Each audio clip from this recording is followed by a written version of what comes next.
Hello everyone, welcome back to the Mr. Flipwagon YouTube channel. I'm Mr. Flipwagon, but you can call me Mel. And before I start, I hope you lads have had a wonderful Christmas. I hope you have gotten all of the Christmas presents you have wanted, and I hope that you have had time to spend with your friends and family. I personally have had quite a nice Christmas, and yeah, it's been fun, and we've been chilling, so that has been nice. So anyway, today we have another Wall of Tanks video. Mel, we have gone from Wall of Tanks content to Wall of Warships content to history content to Wall of Warships content and then back to Wall of Tanks content. Will you please have some consistency? Well, first off, no I won't, and the second thing is that, well fine, I had a really good game in the VK2801 MIT 10.5 centimeter, so I really wanted to share this with you all. So, yeah, a little bit about the VK2801-105 is, well, this is a tier 6 German premium that we got as the well-deserved reward this year, or people who have played the game for 4 years and more will have gotten this and 3 other premium tanks completely for free.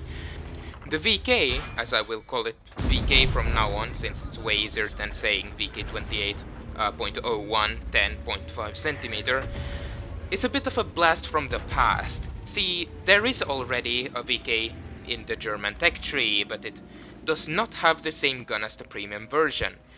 But many years ago it actually did have it, and it came with it, and people liked running it with the derp gun. But Wargaming decided to remove this gun from the VK for some reason, and many years later they would bring this gun back in the form of this vehicle. As for the history, this tank doesn't have a lot of it. It was planned to be a bit of a replacement for the Panzer IV ordered by Heinz Guderian in June 1943. He wanted it to be able to perform a bit of a multi-purpose role, similar to what the Panzer IV had done, with it being able to potentially be converted into reconnaissance, artillery observation and anti-aircraft vehicles. However, in October 1943, Guderian would cancel the project, and from what I know there is a lot of historical era data with this tank. As an example, all the gun configurations in-game are fictional, with the original planned gun nowhere to be seen. So yeah, it's more fiction than an actual tank. In-game, the VK performs a scout role, and with its 105mm it can deliver a world of hurt to light tanks. Of course, only if you manage to penetrate them, because due to the HE changes, HE is way more unreliable than it has ever been before. But when things work out, this tank is really fun. And my best tip for you is to take with you a good amount of heat ammunition for those tricky situations, or just in general, because in my opinion heat is way more reliable than high explosive itself. And besides, if you take heat, you'll probably be able to get way higher damage numbers.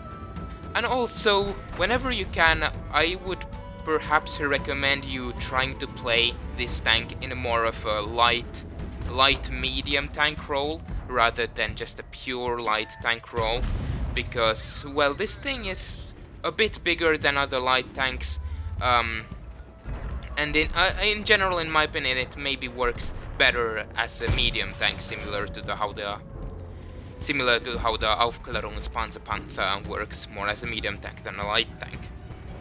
For some of the pros of this tank, well, first off, we can start off, this thing has pretty good view range for a light tank. Of course, I recommend speccing and making the view range even bigger, but it has good base view range. This thing also has 10 degrees of gun depression around most of the tank except for the back. But 10 degrees is pretty good for if you want to go into a bit of a hold down position, but on the other hand, your turret armor won't directly be tanking a lot of shells. But minimizing your profile with those 10 degrees of gun depression can help you in some situations.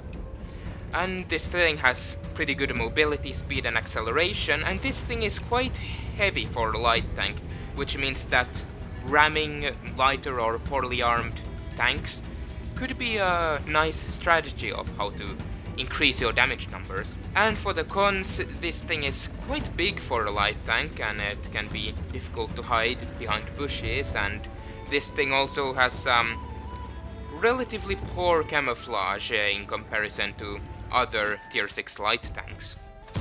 Right, let's take a look at the battle. We have just killed the enemy artillery and, well, considering the team list, it's not looking very good. We're only 2 players now on our team, and on the enemy team there are 5 players left. And, well, the situation looks very grim. I'm so far at 4 kills though, which is quite decent, but not even 1000 damage. And currently I'm trying to go and reset the cap. And I'm trying to be as sneaky as possible here, since I do not want to deal with the Su-152. I believe the AMX ELC BIS may be inside the cap circle, and that tank I should be able to deal with relatively easily.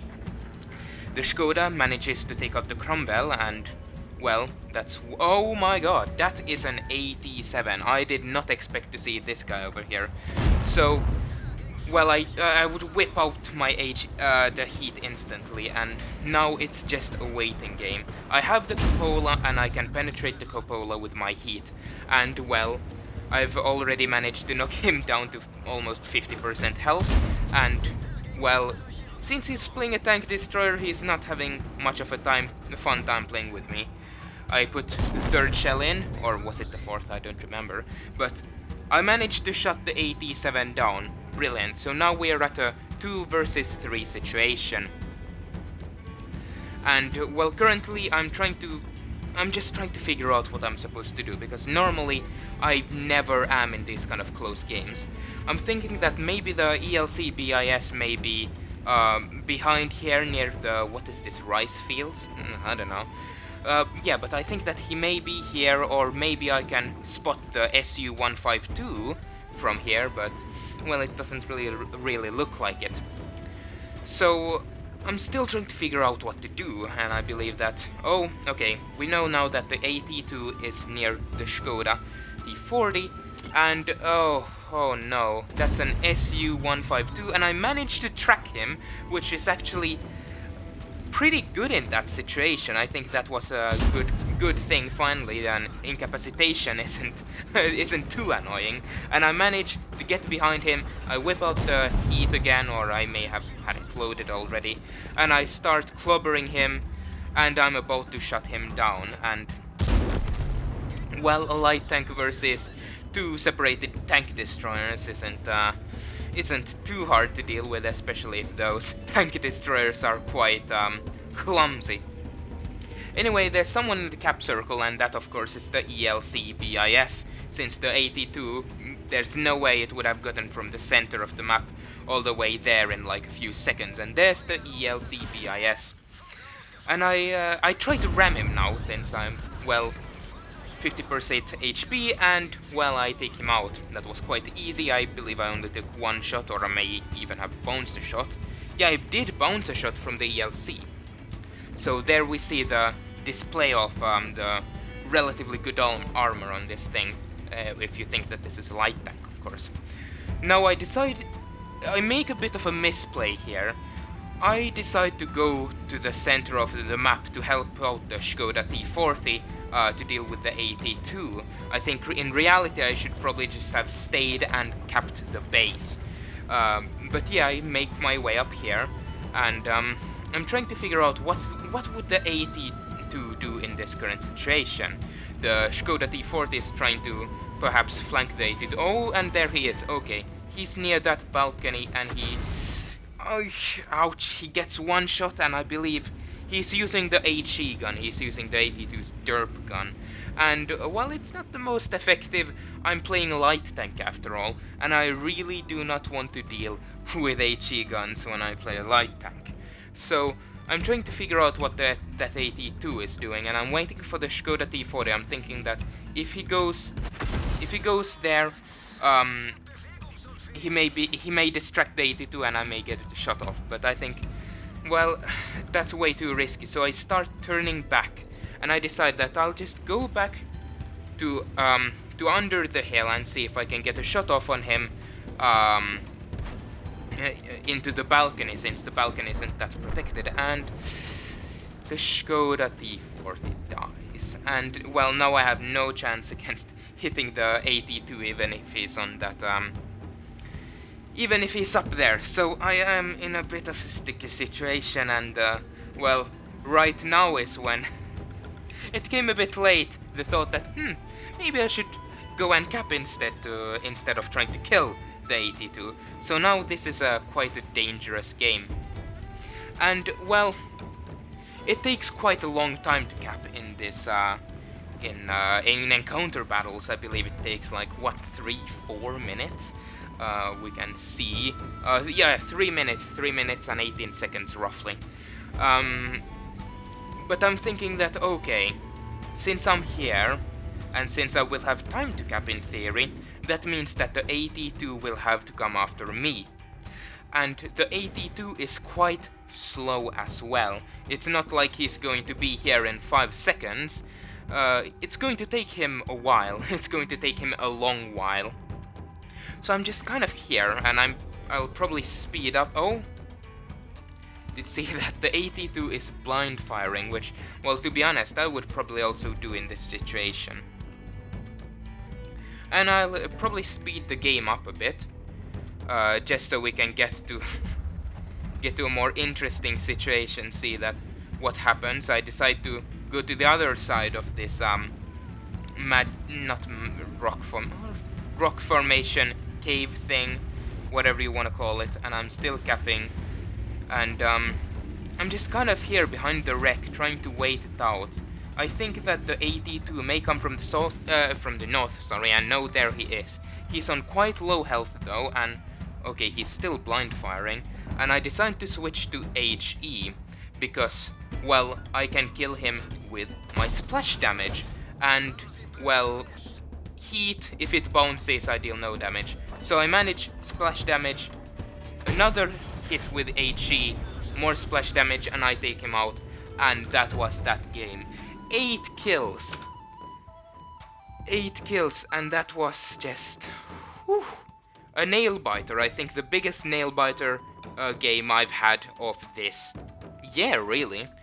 Here are the post-battle results, and this is a beautiful screen. Beautiful, colorful screen. Of course, I got the Ace Tanker for being that good in this tank. And then I got the quite rare Radley Walters medal for, I believe it's killing 8 to 9 players in a random battle, in a standard battle.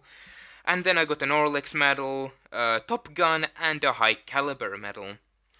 And I got 3.6k damage dealt, which is quite good for tier 6, and for a tier 6 light tank too. In the team list, I came top of the team. Who could have seen that coming, am I right? And I got 1,672 base experience, which is pretty damn good if I do say so myself. As for credits, I did fire a lot of heat rounds, but due to how good this game was, and due to completing a mission, I managed to come out on top with almost 13k credits profit. But yeah, I don't think that in normal games, when you're firing that much heat, you'll most of the time be losing more credits than you're gaining. Right, this is I'm going to show you my equipment and how I have set my VK up. First off, let's maybe take a look at the crew. I'm using my Aufklärungspanzerpanther crew for this tank. On Piotr Lopakin, I'm using Sixth Sense, Recon, Concealment, and I'm training Brothers in Arms. On Violetta Metelskaya, I'm using Brothers in Arms, or Sisters in Arms, I think. Yeah, Brothers in Arms, Concealment, Snapshot, and Designated Target. On Winterson, let's take a look here. Brothers in Arms, Concealment, Controlled Impact, and Smooth Ride. This is, you'd probably take something else on your VK, but I'm using these Control Impact and Smooth Ride since this is my Panther crew after all. Then Brothers in Arms, Situational Awareness, Concealment, and Signal Boosting. And last but not least, Irrgang. We have Brothers in Arms, Concealment, Safe Stowage, and adrenaline will rush. Although, I would recommend taking instead of or since I had a Brothers in Arms as a 0 skill perk, I recommend taking Intuition first, because this skill is very, very good for your loader. It's really, really good. It helps you switch shells very quickly, and this skill becomes very handy if you want to switch shells from high explosive to heat, or vice versa, very quickly as well.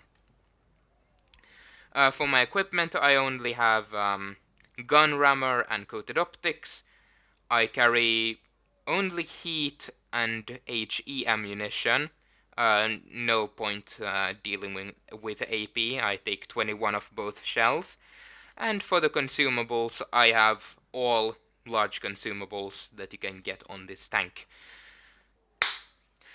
Last video of this year, or maybe I'll upload still something else. I don't know.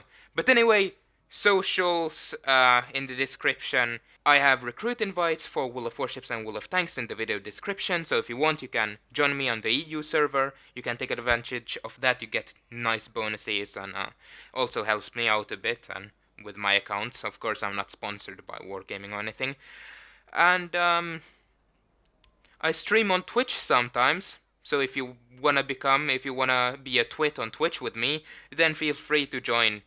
Follow me over there as well. And yeah, that's it. Have a nice day, everyone, and cheers. See y'all.